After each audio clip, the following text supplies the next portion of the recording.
focus. Electrophile, nucleophile. Electrophile, nucleophile.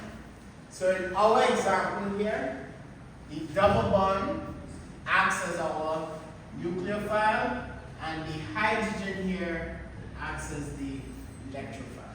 So what we're doing is we're going to take the double bond, because you all have to write mechanisms. You all not just write the products. So the mechanism is that this double bond goes and attacks that hydrogen, and the electrons go from this bond to the chlorine. Right? Now the hydrogen, because we do not have, both of these carbons are essentially the same. So the hydrogen could either go on this carbon or that carbon. So you can actually have two products where the chlorine is going to be on either one of these carbons, right? I'm going to draw a product that we'll talk about more as an option, but an option is to put the hydrogen on this carbon or put the hydrogen on that carbon. So both of those are both viable options. So just let me clarify that, right? So if I draw this, I'm going to draw the product in a way so that we put the hydrogen here, right? And then we put the carbon ion here, right?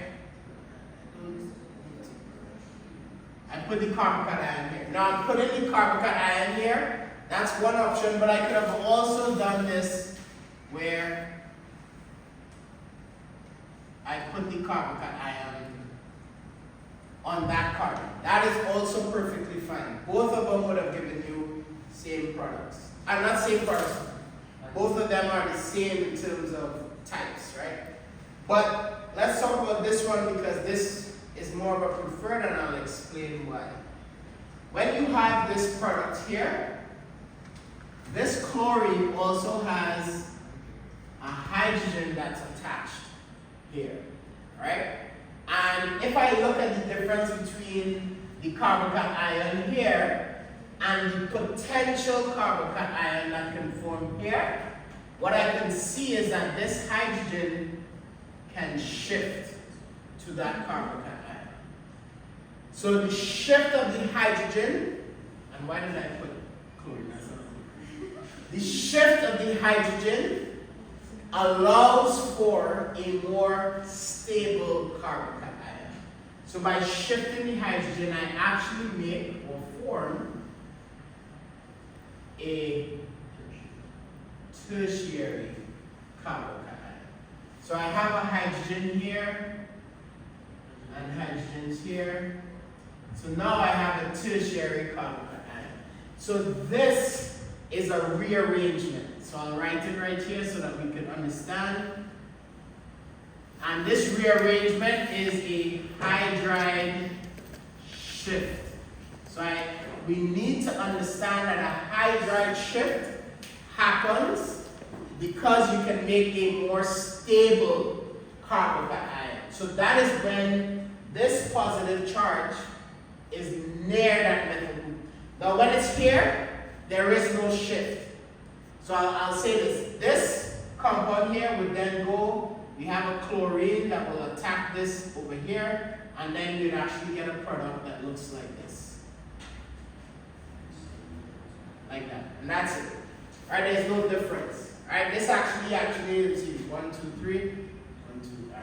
Yeah. So that would be what would happen. So there would be no shift, anything like that. But if the carbon ion forms here, then there is a shift.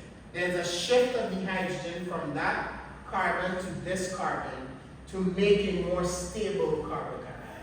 So this is a secondary carbon ion. This is a tertiary carbon ion. Alright?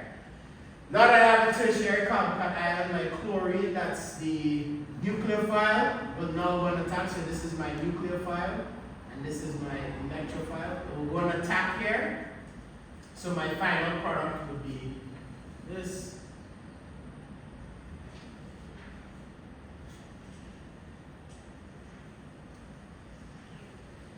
Alright, so let's talk about stereochemistry. So we talked about regiochemistry. So regiochemistry is which region does that chlorine attach. So the chlorine can attach to 3 different carbons. chlorine attached to carbon 1. It could have attached, a version of this could have been where chlorine just attacked that carbon. So this was another version that we could have created, chlorine attaching here. In this case, we don't really talk, I'm not going to talk about stereochemistry with this one. So chlorine could have been here. So that's another option. And then chlorine, the third option, was where chlorine attached to the more stable carbon ion. So there were 3 different products that could have been formed from the exact same compound, right? It all depends on what type of carbon ion you form, right? Now, the specifics of which one is the major product. The major product would be this. So this would be identified as my major, right? But in terms of the percentage of each, it wouldn't be that. This would be probably like 60%, probably like 30, and probably like I don't know, 40% or something. I don't know. I didn't count it properly. Right? Maybe 10, 15, whatever. So that's my major product on this side, right? So we talked about the regiochemistry. Now let's talk about the stereochem. This doesn't have any stereochemistry because this carbon, right, is not chiral. Alright? It has 3 different things. The reason chiral has to do 4 different things attached, right? If I look at the difference between this and this is 1, 2 different things attached, right? But then this carbon and this carbon, is there anything different about these 2 carbons? No, because if I look and I go this way, it's the same. If I go this way, it's the same. So there's no, this is not a chiral carbon, so you do not need to put a dash and wedge on this one. Here though, this is a little different. So in this version here, there is a chirality because this carbon has 1, it has a hydrogen attached, so 2, and it has different carbon 3, 4. So this does have chirality, but we don't actually mess with the stereochemistry of this one in any way. Because, what did we say? When we form a carbocation ion, there's a racemic mixture, right? Meaning that the chlorine could have attached. So this chlorine could attach from the bottom or from the top. It doesn't matter which version, right? So this could have had a version where this is like this, or it could have had a version where it is, because this carbon is also chiral, right? This is a chiral carbon, this is a chiral carbon. So it actually forms diastereomers. So that's a lot of stuff to talk about, right? I'm not going to talk about all of that. I want to just focus on the regiochemistry, which is the hydride shift. Alright, let's talk about this one real quick. So this is going to have similar reactions. So we have the nucleophile go and attack that hydrogen, alright? And then the bond goes here. So what are we forming again? A carbocation. So if I form a carbocation, alright? Like this. In this case, we only have one option. Alright? Over here, we had 2 options. But in this case, because I'm attaching this hydrogen, the hydrogen attaches here, the carbocation ion forms right here. Alright? So I have my carbocation ion forming on my secondary carbon. But look what happens, ladies and gentlemen.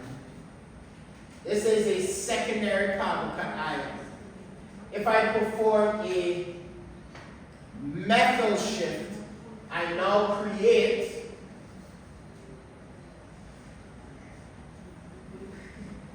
a tertiary carbocation ion.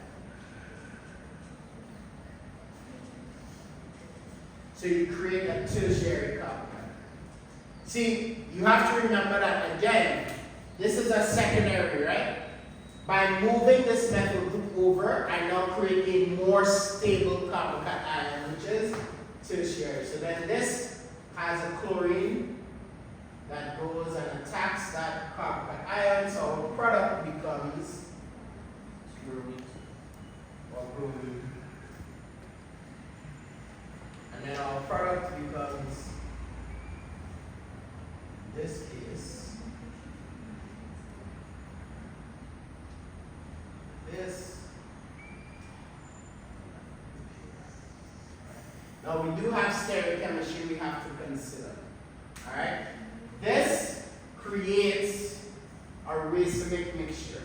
Alright, so we can have a version of this where the methyl group is like this and the bromine group is like this, or we can have a situation where we flip it and we have a methyl group and a bromine group. So we actually have two versions. This is a 50-50 mixture, right? Again, 50-50 because there is no difference in attack.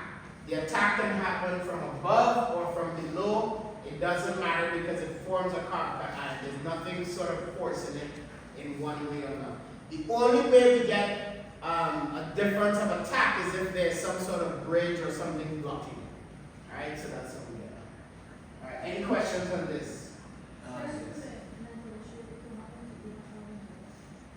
Which one? You mean either one of these methyl groups or? Sir, like the methyl should come up into the carbon left or it does not control which carbon goes in. The double bond was here. No, I think she's asking the carbon groups going up either to the right or to the left. Either one of those would have gone where the metal should. Yeah, either this carbon or this carbon. Yeah. Which one? If it's on this side, Yes, sir. it wouldn't be on that side. Because there's no positive, there's no carbon ion formed on this side. Because the double bond is here. So the positive charge only happens because we break the double bond. So it would only shift to this side. Any other questions? Yes, sir. Would stereochemistry have an effect on the ratio of this The what? The steric hindrance, I mean. steric hindrance, you mean with this With those methyl two group? Yeah, with those So with this methyl group, it doesn't matter because remember once we form the carbon ion, it becomes like a planar molecule. So the attack will come from on top and push it down, or the attack will come from the bottom and push it up. Alright? In terms of this methyl group, the steric hindrance is not going to be as significant to here because it shifted over and it's rotating. Right? So it's not stuck in a specific position. Right? Any other questions? So anytime you think of a carbon ion forming, it forms flat, right? So if I have a tetrahedral, as soon as I remove a hydrogen or anything, it becomes flat like this. An attack would come from on top and push the thing down, or attack would come from the bottom and push it up. Right?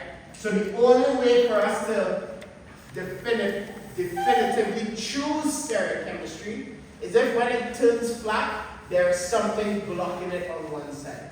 If there's something blocking attack on one side, like a bromium bridge or the mercury acetate, then it has to come from the other side. Right? And we'll talk about that. So now let's talk about the antimacaulay. What could we have done to make this antimacaulay? What do we have to add? A peroxide. So we had to add a peroxide of some sort. And the peroxide, what happens is, the mechanism for the peroxide is this. The peroxide actually attacks the hydrogen bromide first. And remember, the peroxides only work for hydrogen bromide. It won't work for hydrogen chloride and it won't work for hydrogen iodide. So the peroxide will break, right? Form two of these like this, and then go and attack that hydrogen, right? Now, the attack is going to be a half, so this is 1, so it's going to give you sort of a half arrow, right? And then this has a half arrow like this, and then this goes half arrow like this. So then you get a bromine that now becomes, it's a radical, all right? And then this double bond goes and forms a bond with that bromine radical. And remember I said this, any time the double bond breaks, whatever it attaches to will attach to the less substituted carbon. So what you actually have happening is then when this attaches, is the bromine will attach here and leaving this secondary radical, right? Now in terms of this secondary radical having a metal shift, it is less likely. It doesn't really happen because to break that carbon-carbon bond is a lot, right? So it's not really going to form a metal shift over to that side to make it more tertiary. So it will just stay as a radical, a secondary radical, and that secondary radical will now take the peroxide that took the hydrogen like this. The secondary radical will now break that and form a bond with the hydrogen, which gives you the bromine hydrogen. So the anti-Markovnikov addition. So all you'll have to remember for anti-Markovnikov addition is the fact that we have a peroxide, right? The radical is just, they're not really going to have that metal shift. Alright, carbon cation is always different. Alright, so now let's talk about the hydration, right? So hydration, that mechanism is a little bit different. With the hydration, remember, the hydration is where this double bond will break and alright. This double bond will break, take that hydrogen, alright, and then we form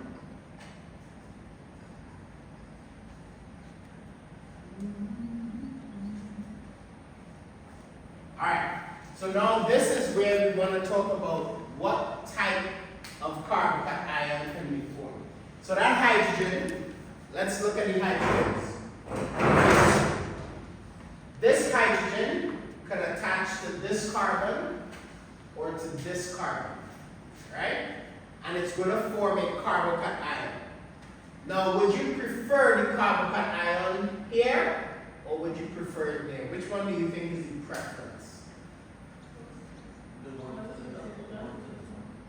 The one to the top or the one closer to the oxygen?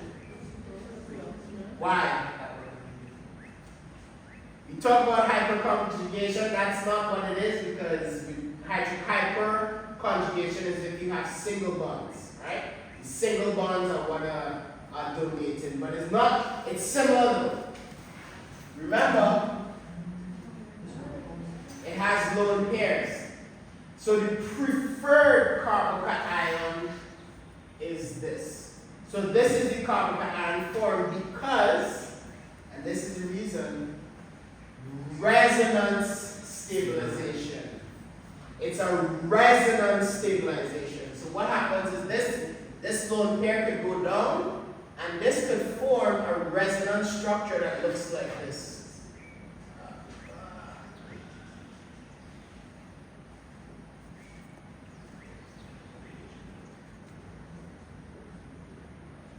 So because it can form a resonance structure, the preferred carbocation is this version. Alright? So this is the version that's preferred. Because there's a resonance structure that can be drawn. Alright? So this resonance stabilization is what allows us to form this. Now we haven't talked about resonance. That's our next thing we're going to talk about with conjugation and all of that stuff. But because of the resonance, this is the major product that's going to form. Right? Now, we don't attack this version, we attack this version. So then the OH, remember the water, will just attack here and form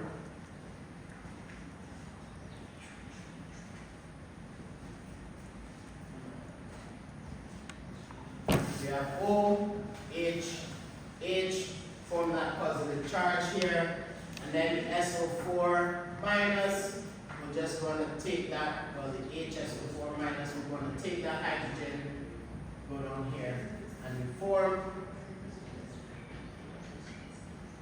our alcohol, which is That's the major product. At least I get it. Alright? get it. So the major product I feel is I'm this alcohol here. Alright? So You the begin. hydrogen will go to the carbon over on that side because of the resonance stabilization. Alright, this one has to do with hyperconjugation. So the preferred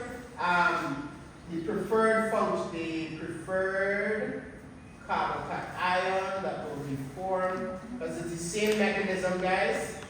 Alright, so the preferred carbon ion is going to be over on this side, because there's a this methyl group on this side has a hydrogen or has some donation of electrons, right? But this also, right, has a hydrogen that's available for what's going to happen? A hydride shift. So this is going to cause a hydride shift over here. So our major product, ladies and gentlemen, is going to be, I know that's a lot to think about, guys, but it is the point of all of this, right? So what actually happens is we actually get a carbon ion forming on this carbon because this is a more stable carbon ion. And if that's a more stable carbon ion, the water molecule is going to attach here, and then we're going to get the final version is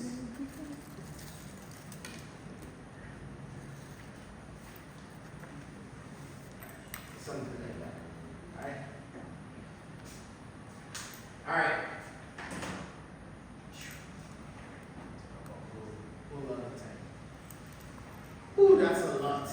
It's a lot of like drawing and mechanisms and things. That's what organic chemistry is. Alright? It is. Alright, so let's boil this down, right? Before we move, before y'all do the last, so it looks like y'all only going to cover the first page today, but the next question is dealing with the mercuration, demercuration, which helps, that mercuration, demercuration, helps avoid this shift, right? So let's talk about the main things that happen in our mechanisms, right? The first thing is we have to decide whether it's Markov-Nikov, right? And this is where the proton goes to less substituted, right? Carbon. So that's the first thing you have to consider. Your proton, your hydrogen, will go to the less substituted carbon. So that's the first thing you have to consider. The second thing you have to consider is rearrangement. And the question you need to ask yourself, can you make a more stable carbon ion?